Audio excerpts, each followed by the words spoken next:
because obviously we don't support war anywhere, but we should recognize the role that the US government and NATO have played in creating this new war.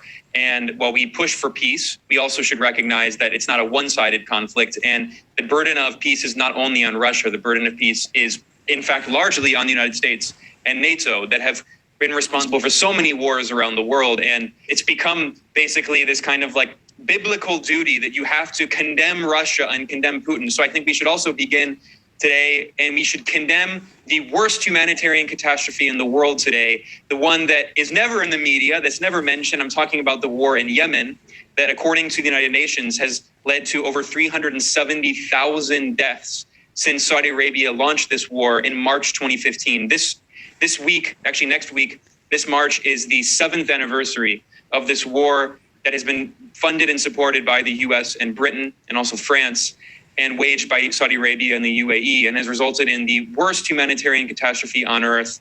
Millions of people going hungry, millions of people displaced, and nearly 400,000 have lost their lives, according to the UN. So just so we have a little context here, that the tragedy in Ukraine certainly is something that we should be concerned about, but we also need to be proportionate.